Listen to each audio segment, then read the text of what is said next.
Today, I'm going to talk about 3 habits that are the destroyers of the life that you dream of. For those of us who are striving to live meaningful lives toward our full potential, most of our time, energy, and attention is going to be given to 3 main categories of our life. That is health, wealth, and relationships. We want great relationships. We want great career and financial success. And we want great health. And I think we can all agree that a meaningful life for each of us lies within some ideal combination of these 3 aspects of our lives. Whatever combination you are pursuing in your own life, there are 3 habits that contain a lethal combination of consuming significant amounts of your most precious resource, which is time, and they have also been scientifically proven to damage your health, work output, and your relationships.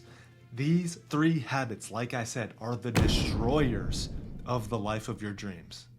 Number 1, excessive alcohol use. And yes, this might be a buzzkill, but the modern science is saying that alcohol just does not do anything to improve your health.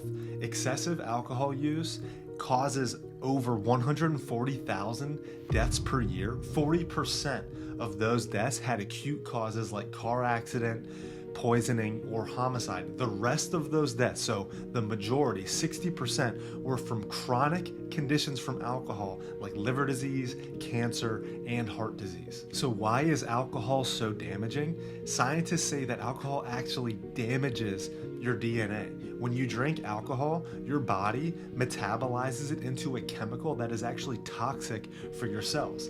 It creates an oxidative stress in your cells, which is another form of DNA damage that harms your cells that line the blood vessels.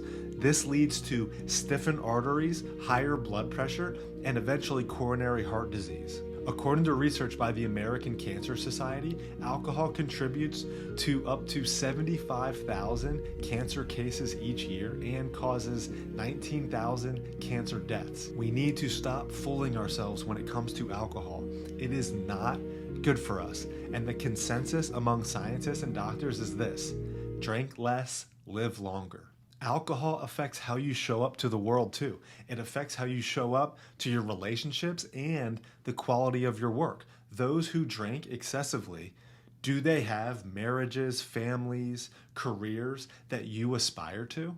How engaged with your relationships? How productive and creative are you? And how healthy and energized do you feel when you're hungover? The greats throughout history were not dragged by alcohol. Put alcohol in its place. It can be fun, yes, and drinking occasionally is fine, but get out of the habit of having to have a drink every day or every week. Give it up for 6 months and let me know how you feel, both in mind and body. I gave up alcohol for 6 months and it was one of the best things that I ever did. Not having to go into the weekend feeling like I had to drink, or having my weekends revolve around alcohol, or having my social events revolve around alcohol, and me feeling like a discomfort going into a social event and being like, oh, I'm not gonna have a good time unless I can have a drink. Like, I promise you, if you give it up for 6 months, you eventually drop that mindset. It's a mindset that's holding you back from giving it up, and I promise you, you actually can get beyond it. There are so many things in our life. There's so many habits that we're almost afraid to give up because we're afraid to confront we're afraid to confront some form of discomfort. Yet once we get beyond that discomfort, we realize, we look back and we're like, oh man, it wasn't as bad as I thought. And giving up alcohol for 6 months is definitely one of those things. See how productive you can be without it, and then make the adjustment back if you want to start integrating it back into your life and enjoying it occasionally from time to time after you do so. But get on the other side of it. Get in control of it so that you are the one that's in the driver's seat and alcohol is not driving you. Number 2, excessive screen time. There's a lot of research about this, but excessive screen time, doom scrolling, binge watching shows, or hours of video games increases rates of depression, anxiety, and brain fog. Excessive screen time actually has a dramatic effect on your mental health and your brain, but it also takes hours and hours away from your time. And think about it. you are really doing and accomplishing nothing. Like, what do you have to show for your input? What output does it actually create when you just absorb yourself for hours and hours into a screen?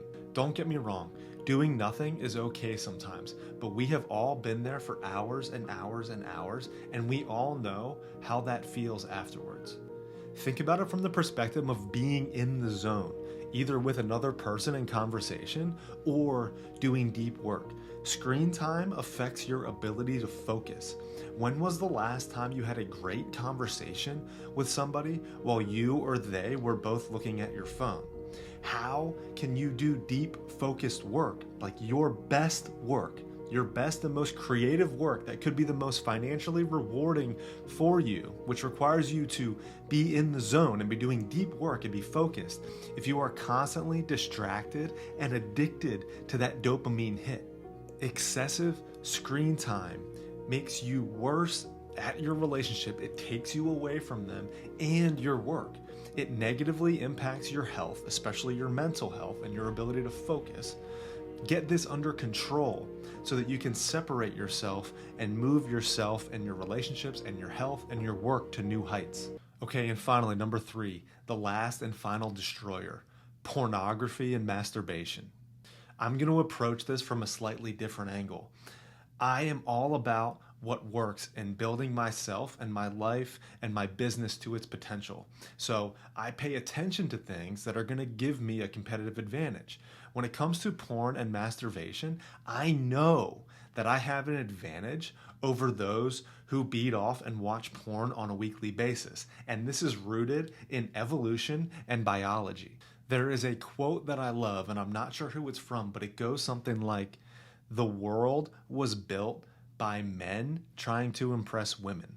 Let's get into some evolution and some biology here real quick. So for us humans, women are the choosier sex. Women carry more of the burden and are vulnerable when it comes to having and raising children. And for hundreds of thousands of years, they've needed a man who is competent and strong enough to provide them with the resources, shelter, food, etc. they need in order to successfully raise children and thrive. Men, on the other hand, have a strong sexual desire for women. Men will do crazy things for the women that they want to choose them. However, in order for a woman to choose the man needs to prove himself. He needs to prove himself worthy and competent and strong enough to provide for what the women needs. Basically, he doesn't get any access to the women unless he can prove that he can provide the women with what she needs. But what does that have to do with pornography and masturbation? Well, this is why your sex drive is so important. In the book Think and Grow Rich, Napoleon Hill, and I don't know how much research he had on this, but he talks about how the highest achievers, or at least how he saw it, are those with the highest sex drives. The saying is so true that behind every great man and accomplishment, there is a great woman that's driving him. Masturbation and porn drain your sex drive, and you are therefore draining an extremely potent driver of what could make you great in this life. The science says that porn causes erectile dysfunction, lack of sexual desire, so boom, sex drive right there, and is shown to increase rates of anxiety and depression. Lack of sex drive leads to poor performance in the bedroom and in the marketplace. Why would you not get this under control and harness it to your advantage? I'm sorry, but someone who is addicted or excessively consumes porn and masturbates, etc., is just not on the same level as someone who has their sex drive under control. Like, I know that I have an advantage in my relationships, the marketplace, and obviously in my mental and physical health over those who are constantly beating off to porn and draining their sex drive. Those who can control themselves and harness their sex drive operate at a different level. So ejaculate at your own risk. Eliminate these 3 habits from your life. Get them under control and watch how dramatically your life improves. Your relationships, Your work and productivity and your health will all get significantly better when you get these 3 destroying habits under control. Remove excessive alcohol, screen time, porn, and masturbation from your life and move toward your damn potential in this one life that you get.